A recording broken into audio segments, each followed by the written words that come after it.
Welcome everybody to today's Huessy seminar. If it's your first time here, we are happy you made it and hope you will return for more of these seminars. And to our regulars, welcome back and thank you for being a part of this conversation. We are especially pleased today to have Dr. Rob Spalding. He is a very busy CEO of Semper, and formerly he was a commander of the 509th Operations Group, which is the ones responsible for the B-2 bombers. My name is Alex Littlefield, and I'm a chief of staff here at the National Institute for Deterrence Studies, or NIDS for short. And today we also have with us our president, who's going to say a few words to you. Yeah, thank you, Alex. On behalf of all of us at NIDS, thank you for your support of NIDS and our important mission. I specifically thank our audience, Peter Huessy, our donors, and our very special guest, General Rob Spalding. I truly look forward to hearing from you and this very important topic. So without any further ado, I'm going to turn it over to Peter for our introductions. Go ahead, Peter. Thank you very much, Jim. I want to thank General Spalding for taking the time out of, I know, his busy schedule to come and talk to us. He is not only president of his own company, but he's senior fellow at the Hudson Institute. There, his work focuses on China relations, economic and national security issues, and the Asian Pacific military balance. He has served in senior positions of strategy and diplomacy within the Department of Defense and State for a period of more than 26 years. He's an accomplished innovator in government and national security policy strategist. He is Senior Director for Strategy to the President of the United States. He was the chief architect of the framework for national competition in the Trump administration's national security strategy, NSS as it was known. And he has earned recognition for his knowledge of Chinese economic competition, cyber warfare, political influence, as well as for his ability to forecast global trends and develop innovative solutions. We've asked him to come today to talk to us about China, the threat that it faces, we face, what he proposes we might do to meet that challenge. And so, General Spalding, on behalf of NIDS and myself, I want to thank you for talking with us today, and it's over to you, sir. Thank you, and it's great to see everybody out there. There's an unbelievable number of different challenges out there, and you could take the point of view that they're completely independent, or you could say that they're aligned, and I take the latter view. I don't think there is much daylight between China, Russia, North Korea, and Iran. And therefore, I don't think there's much daylight in terms of how the Russians are prosecuting the war in Ukraine, as opposed to how Hamas, Hezbollah, the Houthis are working as Iranian proxies within the Middle East. And I don't think there's any daylight between the strategy that shows the Chinese basically surrounding the island of Taiwan right now. And so we truly are in our second Cold War. I think the real interesting thing that that differentiates this Cold War from the first one, actually there's two. The first is during the first Cold War, we owned the industrial base for the world. Everybody else had been decimated, and the United States had the industrial base, and therefore we could use the industrial base to regrow Western Europe, Japan, Korea, Taiwan, our allies. But not only that, economically, but also in terms of their civil society. So the institutions and the nations that kind of led from the free world perspective of the Cold War was based on our ability to use our industrial base to bring those nations back from the brink of economic death after all the destruction of World War II. And the second Cold War, now we're in a position where we basically offloaded our industrial base to China, and we did that, for some very specific reasons. But nevertheless, I think we realize now that was a big mistake. But there's nothing we can do about it. We're kind of that's one of the things that we did. And I think the other one that is really truly different this time is that while we've done a lot to try to isolate Russia, North Korea, and Iran economically, and informationally from the rest of the world. In fact, we've done everything to use the Obama administration, engage, bind, and balance China. And as a result, we've created this conduit through which the global economy funnels money and resources into these various regions that we find as military challenges. So when you kind of take a step back and you say, well, what is the real difference between our ability to handle the first Cold War and the second Cold War? In the first Cold War, we were completely coupled when it came to national security policy, economic policy, financial policy, and informational policy. There was no daylight between the U.S. Information Agency, which no longer exists, the Commerce Department, the Treasury Department, and the Department of Defense, or the Department of State. When I spent my time in the White House, we had complete misalignment between the Department of Defense, Department of State, and the Treasury and Commerce. And of course, like I said, there was no U.S. Information Agency. So when you look at whole of government ability to prosecute this challenge, we're not even doing things. For example, USAID, they don't have a national strategy with regard to how do they provide their capabilities. It is completely ad hoc. And even within kind of DOD and DO State and Department of State, in terms of how we manage our relationships when it comes to kind of the defense security type relationships in terms of foreign sales, foreign military sales, and those other programs. There's misalignment between the Department of State and the Department of Defense. And so somehow we need to get into an alignment across the interagency that we are in a Cold War, that our enemies, China, led by China, are Russia, North Korea, and Iran, and they are working together to destroy everything we built after World War II. And most importantly, so when you take all of that into account, the economic, the financial, and the informational are absolutely killing us. They're killing us in 1,000 cuts, not just across our own society, but within the international order and our alignments with our allies and partners. One of the best examples, one of the absolute best examples is the comment from our allies and partners that please do not force us to choose between China and you, because we want China for an economic partner and the United States for a security partner. And I remember having a delegation from Japan, business delegation, come into the White House and say, well, don't make us choose. And I said, okay, do you want the PLA to protect you? No. Okay, well, then you have to make a choice.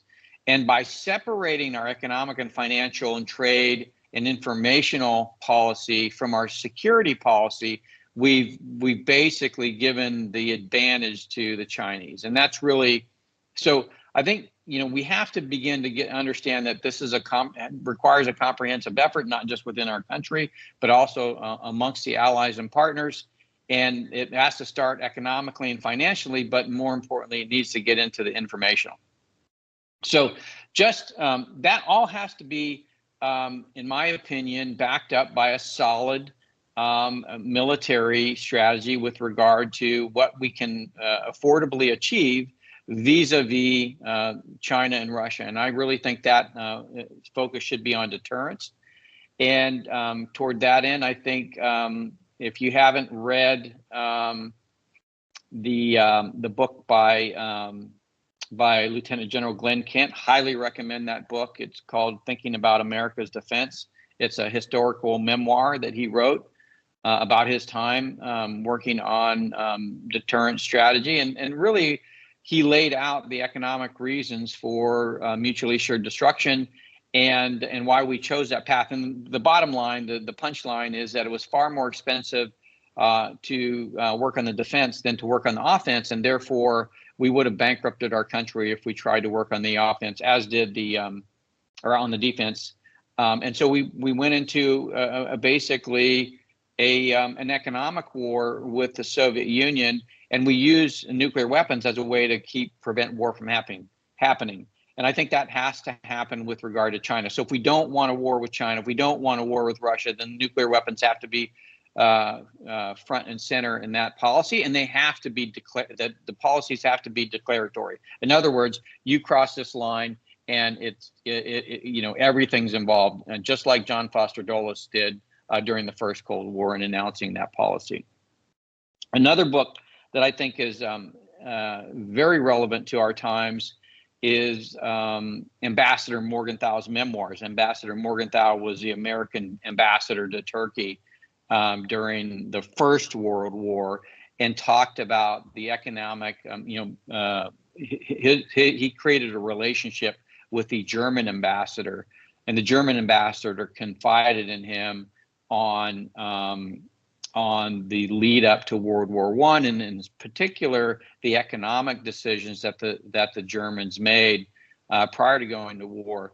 And so when you take these two books and you realize that, okay, we had a much better view of how to think about deterrence policy during the first Cold War, we also, I think, had a much better view in terms of holistically looking at the world and from a strategy perspective, and blending both military strategy, economic and financial, and trade and informational strategy. I think those two books have a really good primer and kind of having a different way of looking at the world.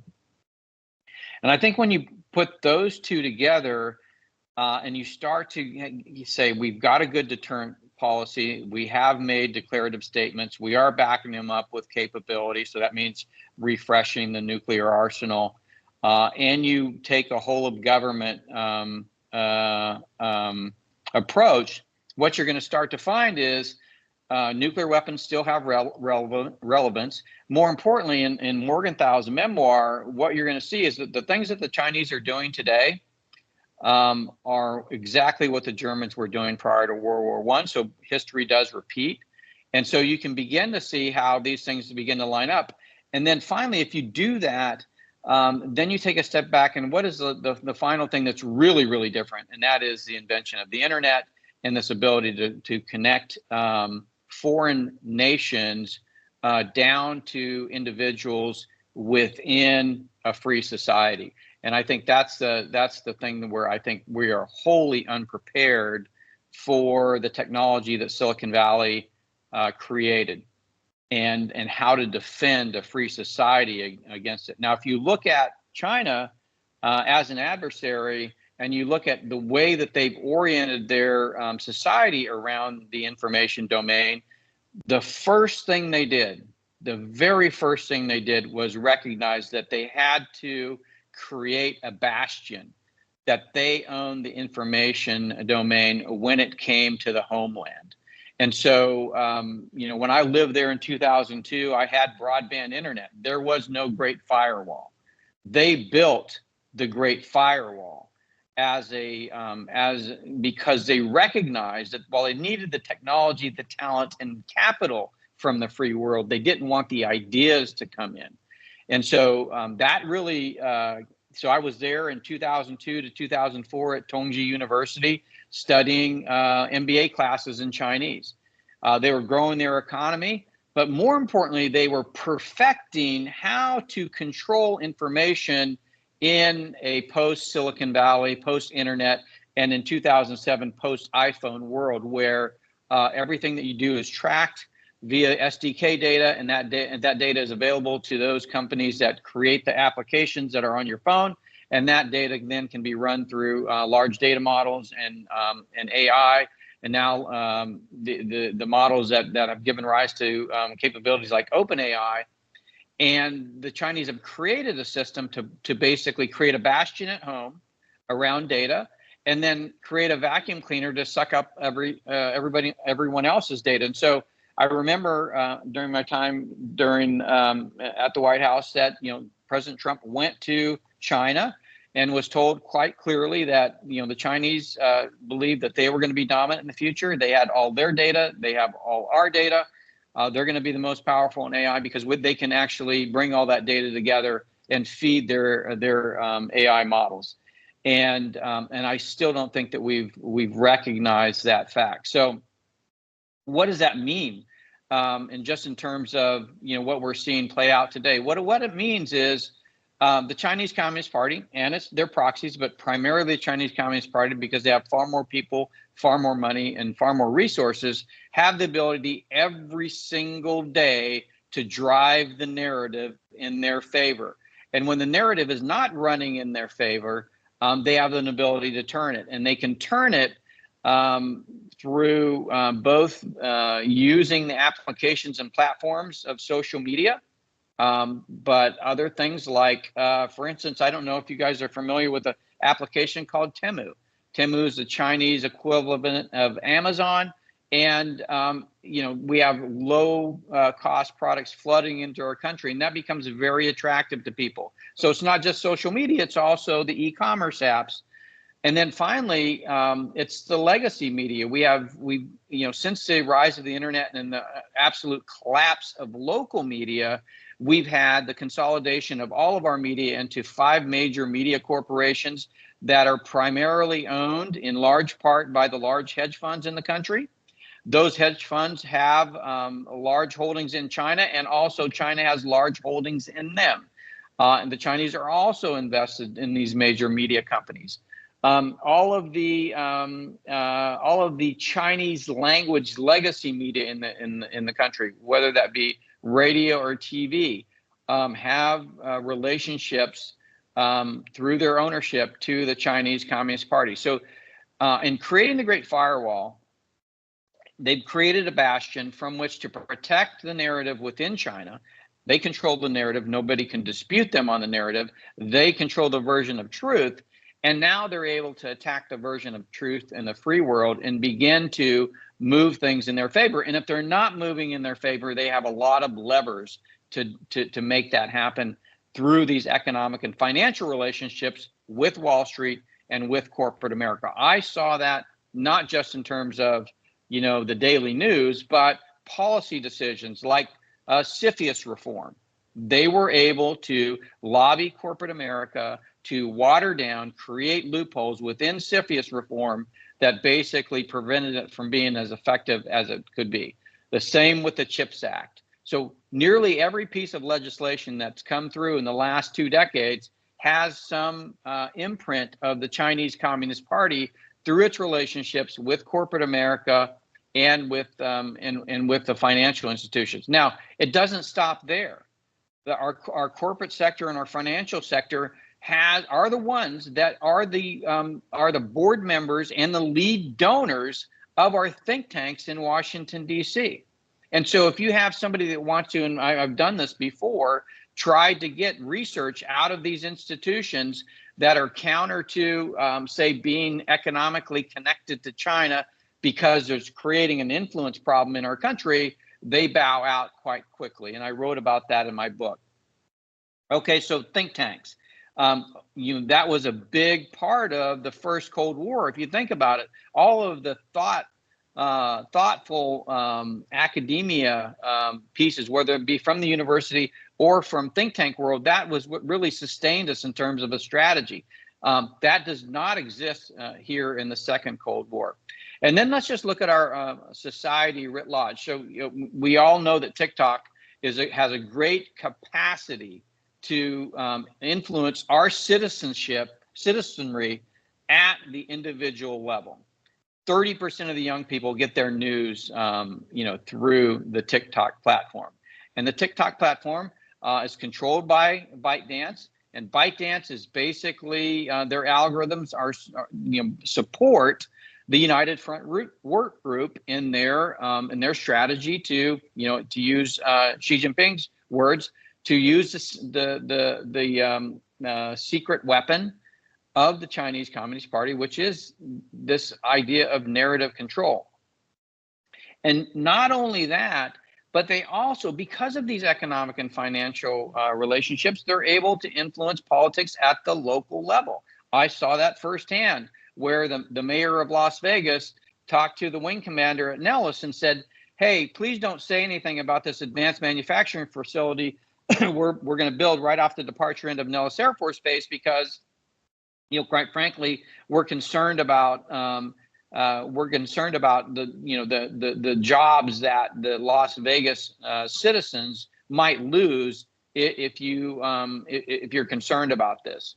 And so, you know, whether it has to do with just the kids at your children or your friends' children that have devices that have these applications in their hand, or it has to do with your local politics, or it has to do with federal politics, essentially, by taking the strategy that the Chinese Communist Party did, they basically embedded themselves into how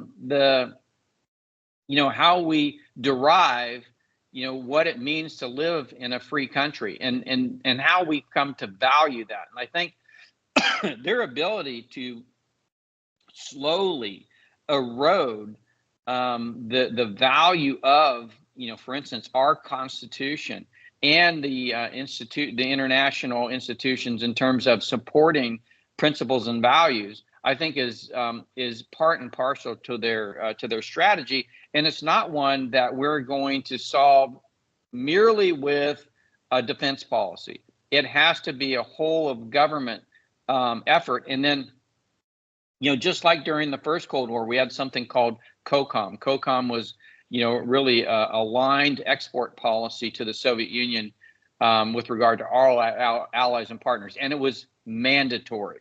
We have no such thing anymore. And so when we're looking at taking our whole of nation policy and looking at our allies and partners, whether it be NATO, whether that be Japan or Korea, or AUKUS, we are looking for security policies, but they don't align with economic and financial requirements to to basically treat China as an enemy. And so I quite frankly, they are all of that is ineffectual, and the Chinese know it.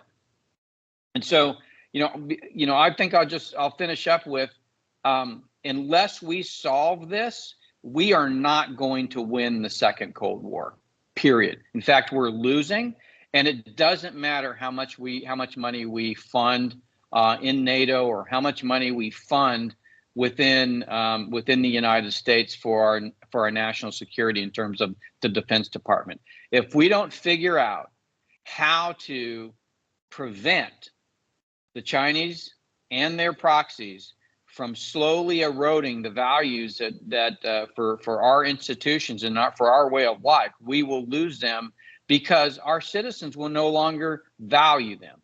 So thank you, and looking forward to the questions. Well, General Spalding, I must say, sometimes when I listen to people about the Chinese threat, I get depressed. And you've done that, unfortunately, in spades, but you're also accurate. Let me ask you two questions on two people who have written recently. I don't know if you saw the article in Foreign Policy by a guy named Hirsch, who said we're in danger of going to a Cold War with China when we could have a cold peace. He said that we're exaggerating the Chinese threat. What's strange is he embraced a book by David Sanger, which said exactly the opposite.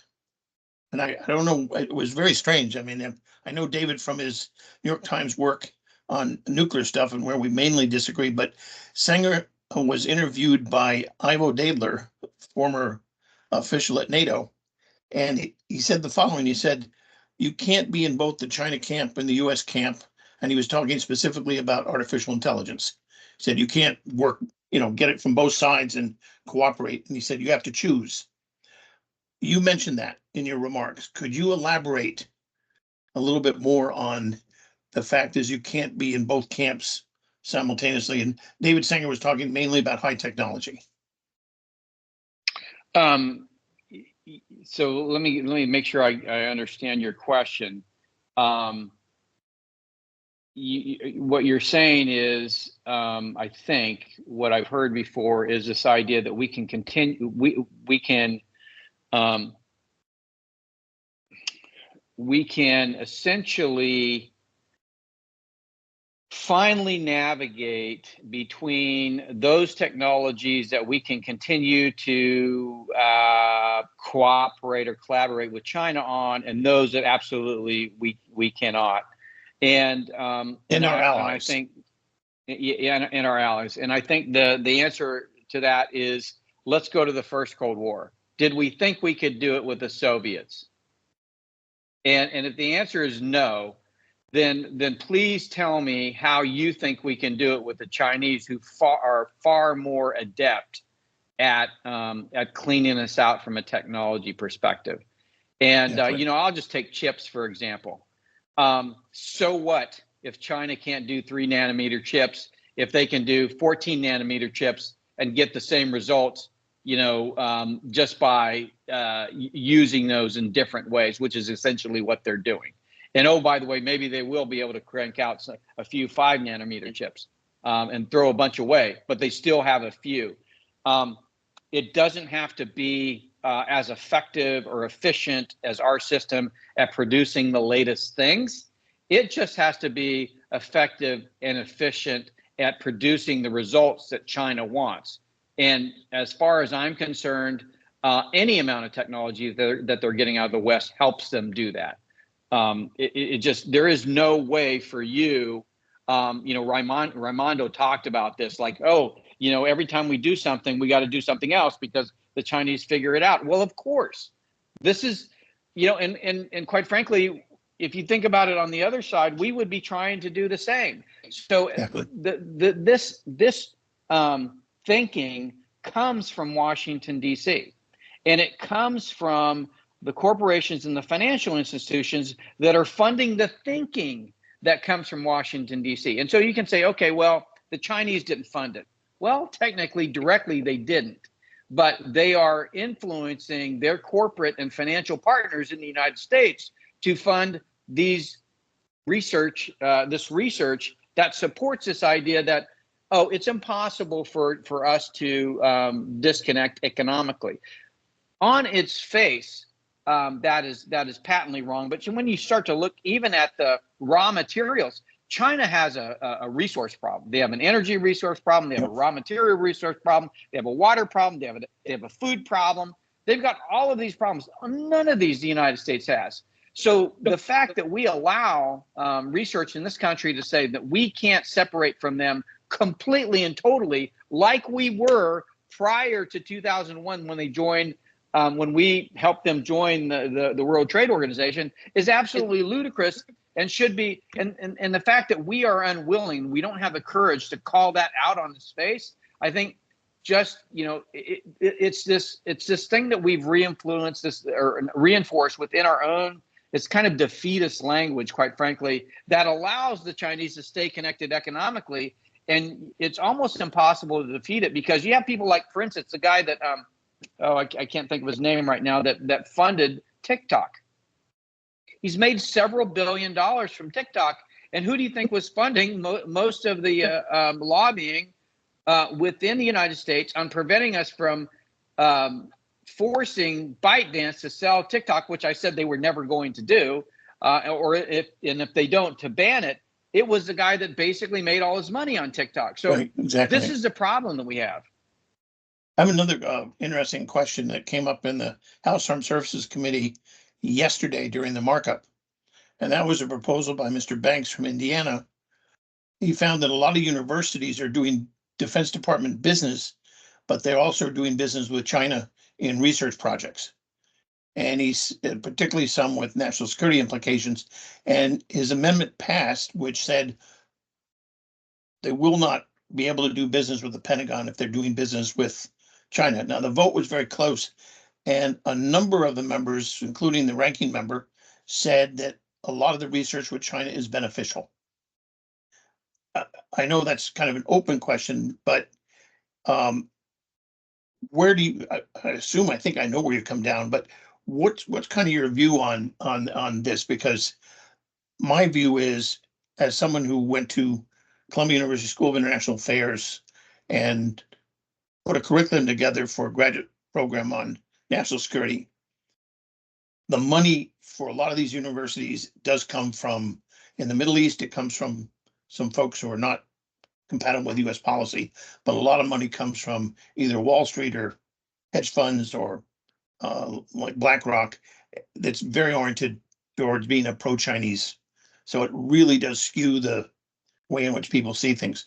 What's your sense of the bank's amendment as to whether universities, if they do business in China, I guess it's not against the law, but should they also be doing business with China, particularly when the research they're doing in both cases has national security implications? So let's It's just kind take a of step loaded, back sir. let's just take a step back and like listen to yourself, and then go back in time to the first Cold War and imagine yourself asking that question, right? Exactly. In a room full of Cold Warriors, they would have thought you insane. Yes. You know, and by the way, we had people talking like that back then, just nobody listened to them. The difference is today, everybody's listened to those voices and everybody's nodding their heads. And most of the people nodding their heads are the ones that made billions of this relationship. So I think there's no better example. Like, so I think that the great thing for me in terms of being able to kind of see this relationship, you know, with all its warts, is how things happen for me in terms of coming to my own worldview. I was first a B-2 bomber pilot, right? I then went to China, got to see the Chinese people, spoke Chinese, saw the history, culture, language, all of that. Then I went back into DOD, and then I went to the Council on Foreign Relations and met all of, a lot of the financial leaders in the world, and certainly in the United States. And then I went to work for the chairman of the Joint Chiefs on China policy, and for the first time started to really understand the Chinese strategy and certainly the Chinese Communist Party. And that's when my thinking changed. But along the way, I got to see kind of all the pieces and how it's come together. And because when we think of national, so, for example, we talk about DIME all the time in professional military education, but in practical, in practical matters, we don't actually understand how to employ the DIME from a national. If you're going through PME, nobody really teaches you about how Wall Street works or how corporate America works. We're just told DIME. You got to think DIME. Well, who do you think is thinking in terms of the economic, financial, and trade and informational policies that would actually make DIME work? It's not somebody that understands national security. It's somebody that understands how do we take those things and make more money in corporate America and our financial institutions. And Right. So there's no strategic thinking when it comes to those things, and then how to actually fit them in a cohesive strategy. And so I think one of the things that when I talk about this in my first book, I'm sitting there in the Pentagon in 2014, and somebody sends me this briefing. It's made by one of our top 5 audit firms, and it shows vignette after vignette of the Chinese attacking our companies. And I looked at that, and I was able to say, okay, at the time I had a PhD in economics, so I understood the implications on a macro level of what I was looking at. And then I had just 10 years earlier been planning the Kosovo War from Whiteman, where we were dropping B-2s, dropping JDAMs on the elite's assets in order to get them to cough up Milosevic. So I understood kind of the practical, how you use force to achieve a political outcome that President Clinton in that case wanted. And then here was tools being used, no B-2s, no JDAMs. We're talking about economics and finance being used to do very similar things. And I'm like, okay, this is incredible. And when I started to talk to, the defense establishment, they didn't want to hear it. It's not our job. We're here to fight tonight.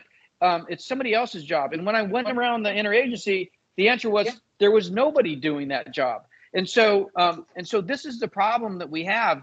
We don't understand the world as it's currently playing out in these different areas that would be the rest of the DI&E, if you will. And then because we don't, then we are all heavily weighted toward the M, and the M absolutely does not make a difference in that world. So, right, it doesn't matter how many aircraft carriers you have or F-35s, the DI&E is moving forward, and you cannot deter it with the M, right?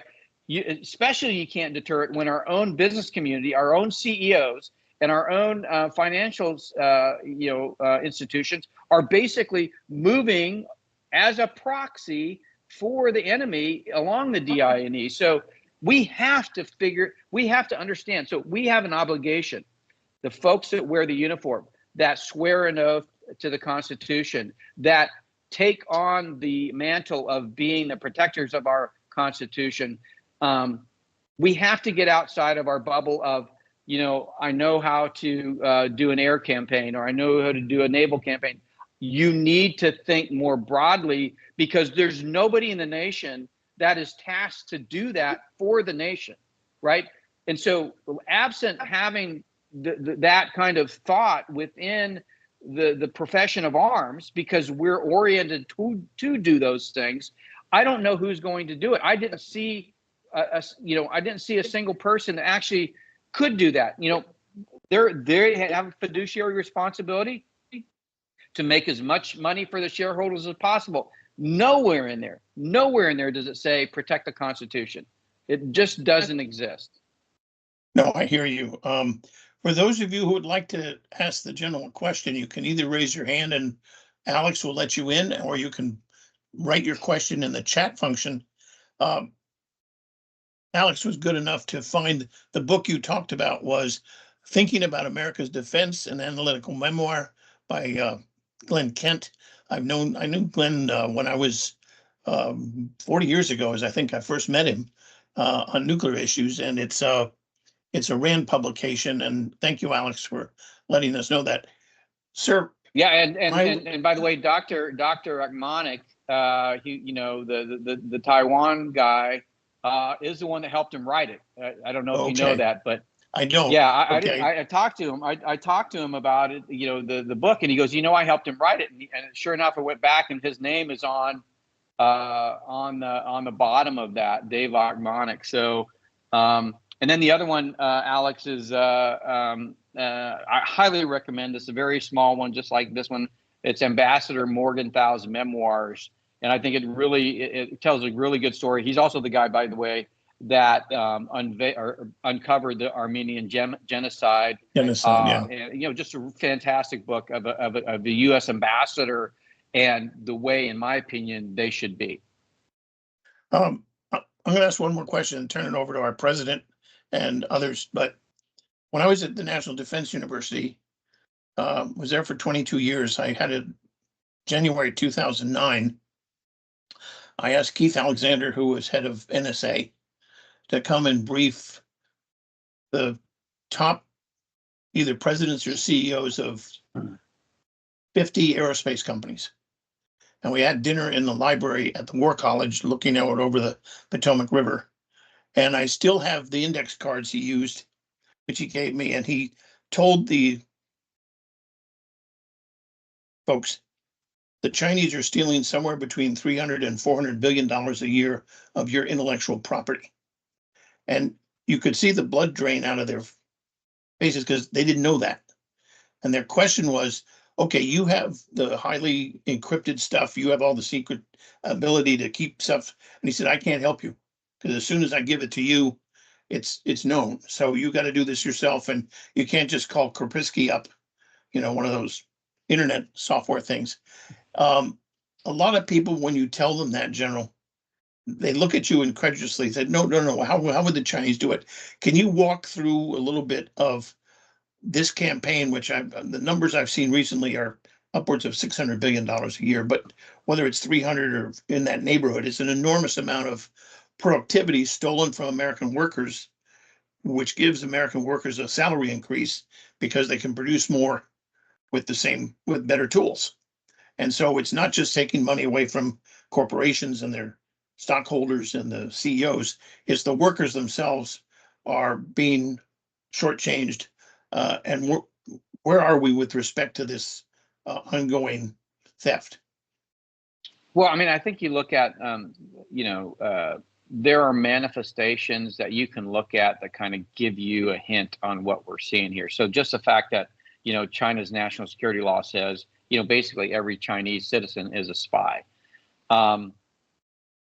What does that mean? Well, it doesn't matter if they work for the MSS or not, right? They are responsible to the government by law to provide the things the government asks for if they're looking for things, and they are looking for things. And so what is, I think it's just, we have to get in the mindset and understand the perspective that the Chinese Communist Party is in. By the way, this is the same perspective America had during the Second World War, right? And some of that carried over into the Cold War, but really during the Second World War, everybody understood what the priority was: win the war, right?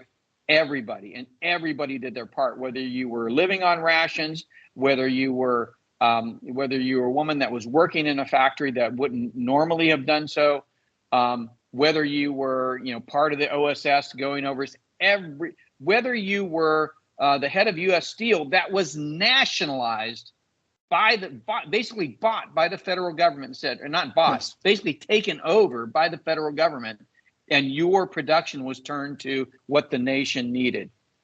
Yes. Now, in our country, you cannot do that effectively without the laws and regulations and policies that require the citizens to do that, right? If we would have just said, we want you to voluntarily, ration.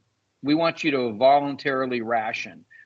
you to U.S. Steel. We want you to voluntarily give all your business.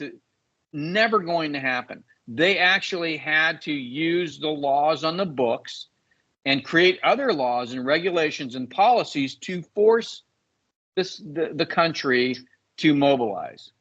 Okay, so what has China done? They have basically used both the written word that the People's Republic of China disseminates, which is really the policies of the Chinese Communist Party, and all elements of the Chinese dictatorship to force the same type of society on the Chinese people, right? So when you go to talk to the Chinese, what do we need to do with regard to Taiwan?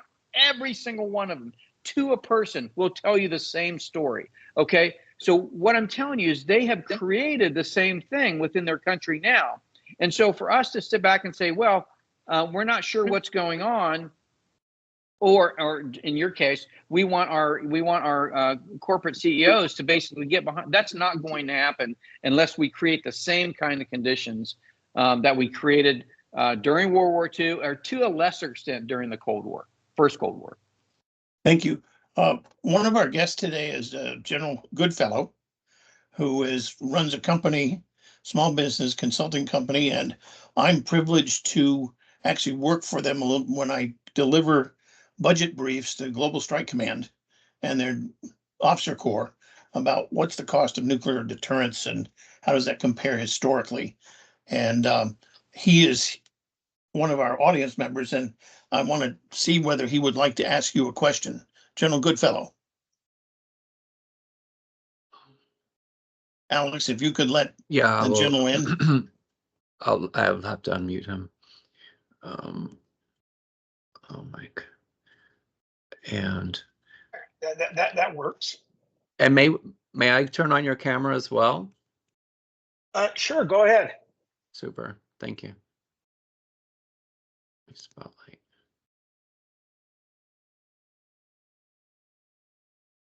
Okay. So you have access to the camera, Mr. Goodfellow. Okay.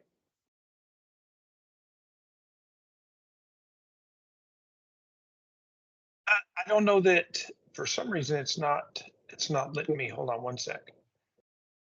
There it goes. I was going to say, might be better off not turning Hello, on the sir. camera. But hey, Peter, how you doing? Hey, How are you, just sir? for good. Hey, just for everybody on the call, I will tell you that Rob Spalding and I are already friends.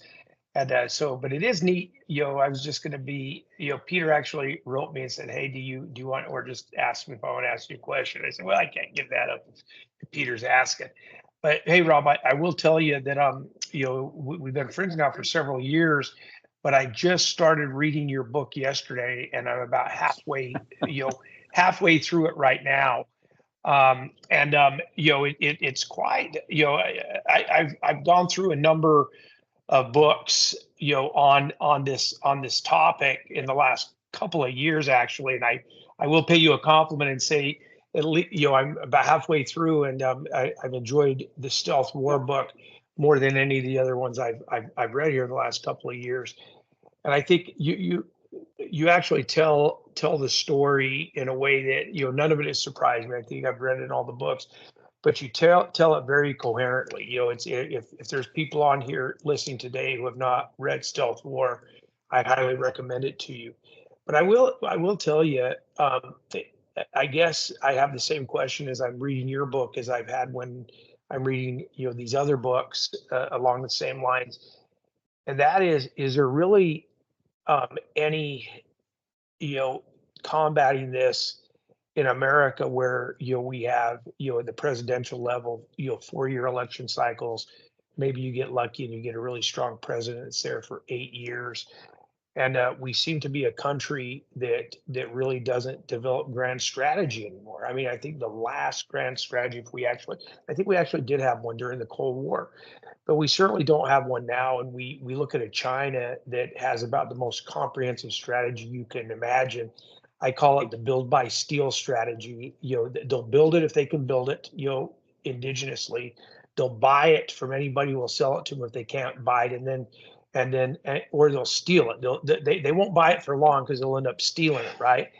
And then they're playing a different game than we are. We try to play a free trade game in the way that we define free trade, and they play a whole different game, which is antithetical. And then they'll throw this free trade against us all the time. And you bring up the dichotomy of that, quite frankly, in your book. But I do wonder, beyond going into a full blown trade war with China, which may be the only maybe that is the only option, and is there any real strategy that America, coherent strategy that America could put together to battle what is probably the most existential threat we've maybe ever faced as a country?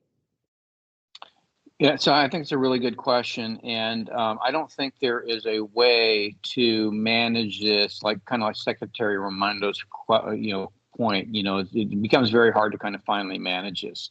I think you have to go to first principles. Do we think our system of government is a better system than the Chinese system? And if we do think that, and we know that our system of government is not functioning properly because of our connection to China, and that if we were to just to cut those connections, would our system heal? And I'm of the opinion that it would heal. Our system would begin to function in the way that the founders intended. And as it functioned in the way the founders intended, the not having access to the technology, talent, and capital that Chinese use to keep their malfunctioning system seemingly functioning, because there isn't, when you get right down to it, when you separate China from the free world, on its face, the system is no different than the Soviet Union's. It's just when they connected to the free world, they created all of these avenues for having these things that can kind of paper over the typical problems of a Marxist-Leninist system, right? The fact that they have 75% of their economy are state-owned enterprises and very inefficient is essentially made up for by their ability to steal and take technology, talent, and capital from the West. When you take away that ability, as you're starting to see now, and this, quite frankly, it hasn't been because of us, it's been because of Xi Jinping, and I'll take you back to why he did that. But I think as you see those two separating, we don't need a strategy, right? Our Constitution actually is the mechanism by which the United States can survive and thrive. And we've done it for 240 plus years. But what's going on now is our Constitution is getting hijacked with this relationship with China. So why did Xi Jinping begin to do the things that we should have done ourselves? And when I'm telling you, China is decoupling from us, right? So they're continuing to stay coupled where we're willing to be coupled, but they are, for example, the currency. So they are taking their treasuries today, their U.S. treasuries, and they're trading them in for gold, right?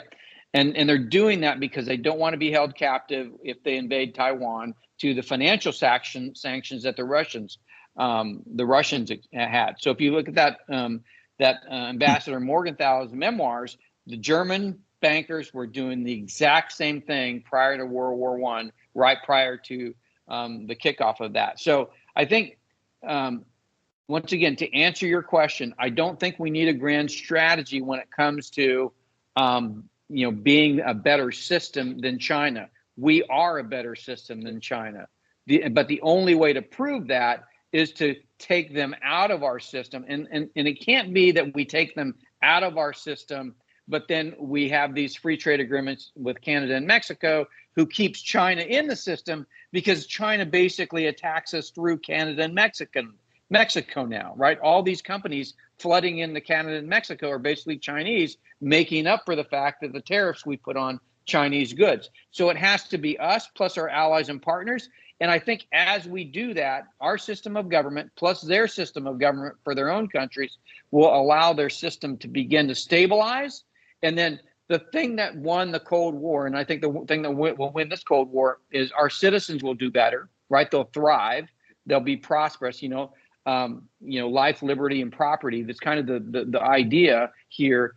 If you allow those mechanisms to happen in the way that our founders intended by forming the Constitution in the way it did, then those things will begin to rise up. And as they begin to rise up, you're going to start to see the Chinese begin to fall down. And you're already seeing it. It wasn't done by us. It was done by Xi Jinping. But more of that, in my opinion, is what we need, particularly getting all of our corporations. I mean, even Silicon Valley, which is supposed to be where we're getting innovation. They are completely, in the pocket of China. And they've been like that for a couple of decades. So, these things we need to have working on our behalf, on behalf of the U.S. Constitution, if that makes sense. Right. Yeah, thank you for that question, Mr. Goodfellow. And we have here Aaron Holland. He's a PhD student and a regular contributor to our journal, the Global Security Review. And his question is, since the youth primarily digest information via social media, what initiatives can be taken to enhance national security education within our public more broadly? It's kind of a big question there and an important one. You want to tackle that, Dr. Spalding? Yeah, I honestly believe so. So what happened? So the iPhone comes out in 2007, 2009. We start to get our first kind of 4G networks, and this created this kind of the mobile world that currently pervades not just how we do business, but also how we gather information. And I think that was a step change. So unrestricted warfare, which comes out in 1997. In this translation in English in 1999, really talks about the implications of the internet. But really, until the iPhone comes out in 2007 and 4G networks in 2009, and those two start to come together, basically, the pathways are the cellular networks, and the tech companies are the pathway, are the things that are kind of driving that industry. I think at that point. You start to see the wholesale destruction of the ability for us to manage and decentralize the narrative, right? So, prior to that, I think the government and corporate America, was always struggling with the fact that you always had small town newspapers and small town editors of those newspapers that could put their own spin on the news. And so, it was always very difficult to have a coherent narrative. So when you look at what China does, remember I said everybody in China thinks the same way. Well, that's because the central media goes down to the local media, and it's disseminated verbatim. Well, we basically created the same system here in the United States, and the internet created that. And so somehow we have to break up the tech monopolies, and we have to get information distribution decentralized again. And because you want to have competing narratives. I'm not talking about Fox and CNN. I'm talking about individual journalists at the local level that are able to question the narratives that are just now being propagated verbatim across the system. So two different systems, the free world led by Silicon Valley and Wall Street, and the Chinese Communist Party, different mechanisms, but essentially the net effect is a coherent global narrative that goes all the way down to the ground level. And you need some way of breaking that up. And the only way that I can come up with is decentralizing the media, forcing it through antitrust to break up, forcing the tech companies through antitrust to break up, and restoring some level of balance between how folks work on the local level and the major media centers that dominate the narrative today. If we don't do that, we're basically, and we continue to have the Chinese Communist Party plugged into that system, that's going to cause us to lose. I think even if we unplug from China, that part has to be fixed, right? We have to decentralize narrative control within our country, because if you look at kind of the separation of powers, nobody ever considered whether it be national security. So in the Constitution, we need an army, we need a navy. Okay, if you look at the Federalist Papers, all about national security, why we should have a federal republic. Okay, so that's one. And the other is this idea that the First Amendment, and as it relates to the press, who is considered to be the fourth estate, right? So the fourth kind of system of government, if you will, but non-government, right? So you have the legislative, the executive, and the judicial, and then you have the press. When those begin to, I guess you could say collude, right? Collude. When those three begin to collude, and like they do now with the corporate sector and the financial sector, and you start to see this kind of these things happening that shouldn't be happening according to our system, where you should have checks and balances, then the press steps in and says, hey, these things aren't working right, and starts to poke holes in them. But today the press is basically a part of that, right? They are promoting the same messages coming out of all corporate, financial, legislative, executive, judicial. It is aligned, and that's the thing that we have to fix. And if we can't figure out how to restore the fourth estate in a way that creates balance within the information domain, it doesn't matter if we disconnect from China, because that's the part that we have to allow ourselves to heal. We have to dissent the government policies that are implemented.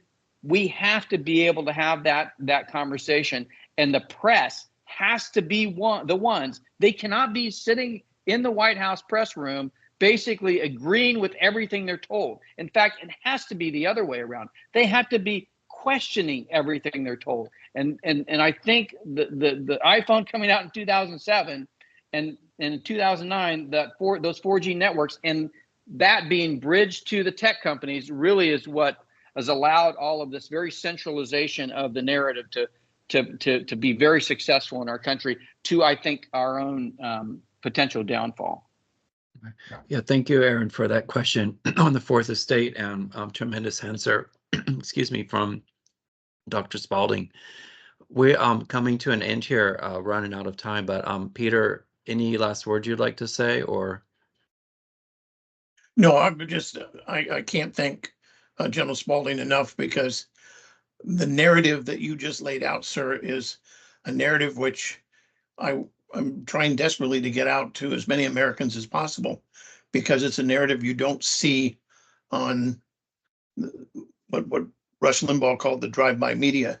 And the fact is, they are the concentration of ownership the money is not the thing that bothers me. What bothers me is the message becomes, it's the same thing with COVID. I mean, the message that came out of the media was the message that was coming out of China. And they wanted to cover up the fact that they either did a big oops or, deliberately infected the world so they wouldn't go down and the rest of the world wouldn't go down. That would be a disaster for their supply chain and everything. So you have really given us an enormous amount of things to think about. Alex does a great job of taking the video and putting the transcript out, which we will send you for your review. And I can't thank you enough, sir. It was a real honor to have you, and we hope we can have you back to visit with us on this issue, because it's certainly not going away. And any final words you want to say? We really were delighted to have you here. No, thank you. I think this is so important.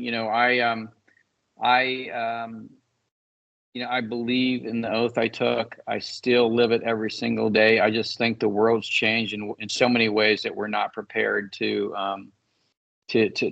actually carry out that oath to the conclusion that I think we all would want. And so, but it takes, it wasn't the majority. In fact, I'm kind of ashamed to say that my family and my long history was actually on the side of the British during the Revolutionary War. And so it didn't take everybody in the country. In fact, it was a minority that was fighting for our independence. And That's so true. This isn't something that everybody has to get behind. We just have to really, really think very, very intently about how we preserve this republic in the way that it was intended, because I do think it is the right way. And so thank you. Yeah. Thank you, sir. And Alex, thank you. And Jane Petrosky, our president, thank you also for co-hosting this. And we will be back with another event in early June, I believe. Is that right, Alex? Yep.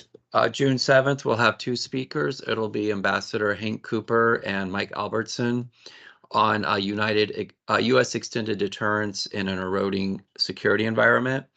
And Dr. Spalding was very gracious and mentioned other people's books, but he didn't talk a lot about his own. But Mr. Goodfellow did, and I do also second that. He has two great books out, War Without Rules and Stealth War. I personally like Audible. I like to listen to the audiobooks, and they're both on Audible. And if you prefer, they're in all the other formats too. So I put a link there in the chat. And look forward to seeing everybody here on June 7th. It'll be Friday at 10 a.m. Thank you, Alex. Thanks, Thank you, everyone. General. Take care. Take care.